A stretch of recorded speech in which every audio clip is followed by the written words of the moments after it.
Oo. Sabi ko sa inyo mag-uumpisa agad tayo dito sa Birahan PH mga bossing, eh. Pero, shoutout muna diyaan sa mga nandiyaan na sa Birahan PH.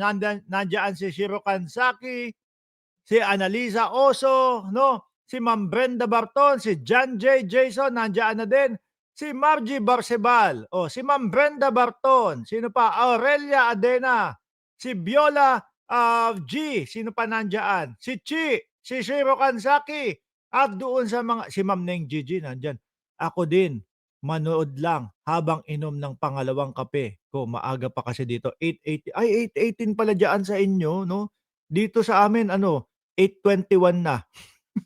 Maria Leonora Del Valle, nandiyan din po si Ma'am Princess Paris at si Pinky MA. Sino pa? Sabi, ang bilis totoo, hindi ho tayo dapat nale-late po sa mga ganitong bagay. Nandiyan si Nana ko, Friday. Game na ho mga bossing. Pero umpisahan natin itong Birahan PH.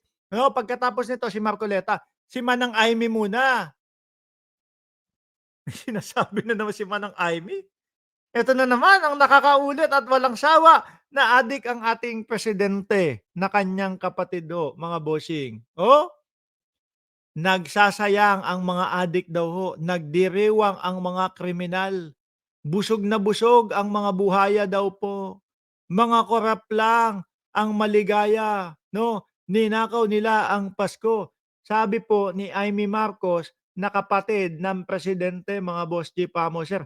Sandali, sino po ba ang pinapatamaan niyo diyan? Si Pangulong Bongbong Marcos ba? Or si Martin Romualdez ba? Na hanggang ngayon po wala pa din po kayong naipapakita na ebidensya laban kay Congressman Martin Romualdez. Kapag tsikahan po ng tsikahan ng ganyan, Manang Aimee, kasasawaan po kayo ng taong bayan. 'Di po ba? Oh, yung sa INC ninyo, ano, may nangyari po ba? Ang sabi nung iba, um, yung sa INC hindi namin naramdaman na para sa ay sandali, in fairness, yung INC sabi niyo 'di ba transparency, dapat hindi na kayo iiyak. Bakit? Kasi po ayan ni-live na yung ICI. Wala na kayong dapat iiyak. Kasi 'di ba yun lang yung sinasabi ninyo na transparency na gusto ninyo. Kasi bakit? Tingnan niyo naman yung ombudsman ipinapakita na, inilabas na yung mga salin, 'di ba? Hiniling na, hindi na pinahirapan ang taong bayan ipakita yung salin. Kaya nagtataka nga ho tayo mga bossing, dun sa ILC, transparency. Anyway, mamaya na natin pag-usapan yan, nandiyan na si Ai Chang. Yung kanilang rally, dahil kay Amy Marcos at doon sa ibang mga, politiko na nagsalita doon sa ibabaw ng entablado, sabi nung taong bayan, "Hindi namin naramdaman yung transparency o sincere sila doon sa transparency na tinatawag nila. Mas naramdaman nila yung destabilisasyon sa gobyerno daw ho, mga kababayan." Kasi ba naman tingnan mo naman, um, bangag ang ating presidente, "Ading, uwi na tayo ading." 'Di ba? Yung mga tipong ganunan lang ho ni Jaime Marcos mga kababayan. Wala naman pong pinakitang ebidensya sa atin. Paano natin siya paniniwalaan? Yung pong, um, yung pong, ano tawag dun, pulburon video ni Roque, yun ba yung binabanggit ninyo, kayo-kayo lang ang naniniwala diyan, 'di ba? Elizabeth Habihan at Ai Chang, sila-sila lang ho ang mga naniniwala diyan mga bossing, mga DDS lang po, 'no? Minsan makikita mo pa yung DDS 'pag tinanong mo, "Uy, ano ang ano mo diyan? Ano ang tingin mo diyan doon sa pulburon video?" Nahihiya pang sumagot na, "Oo, totoo 'yan." Nakakahiya naman po kasi talaga sumagot do'n mga bossing. Biruin mo ipipilit mo at sasabihin mo na totoo yung pulburon video na 'yon, 'di po ba? Eto, kasi ang alam ko may pagdaraos na nangyayari po at ang alam ko nakabukas po sa Malacanang 'no, i-correct niyo na lang ako kung mali ako.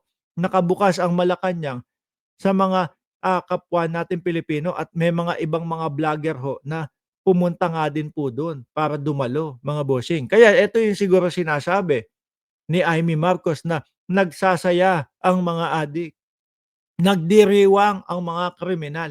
Ang alam kong mga kriminal at hindi mga makatao, yung mga kaibigan mo diyan ay ano, yung mga kapwa mo senador na sinasabi na sabwat daw doon sa mga flood control.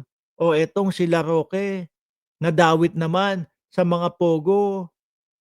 O mga human trafficking na mga kaso. Yun ang tingin namin na mga kriminal talaga, 'di ba pambansang nanay survivor? Yoon, yung nasa grupo ni yung nasa grupo ninyo. 'Di ba, sigaw sila ng sigaw, sabi sila ng sabi. Actually meron na naman silang ginawang mga video. Wala naman pong maipakitang ebidensya, paano po ba yun? Ngayon tignan mo hanggang dun lang po talaga kami. Hanggang ang sasabihin lang namin, wala po kayong maipakitang ebidensya, hanggang dun lang talaga kami. Kasi wala tayong pagdiskusyonan, eh. Wala kayong ilalabas, ihaharap na ebidensya na magpapatunay na magnanakaw ang pangulo, na adik si pangulo, na magnanakaw si Martin Romualdez. Kaya ho ako kapagka ganyan 'no, mga bossing, tinatapos ko na agad yung pakikipag-usap. Bakit 'to mga kababayan?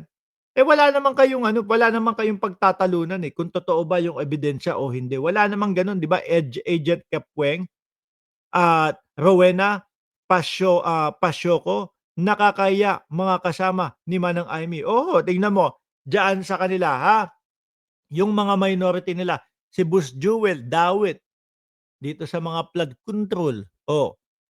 Si Bongo Dawit diyaan sa mga Ghost Project flood control. Oh, wala daw siyang kinalaman si Boss Bongo. Wala akong kinalaman diyaan sa CLTG Corporation o company or, construction company. Pero kung iisa-isahin mo, ano ibig sabihin nung CLTG?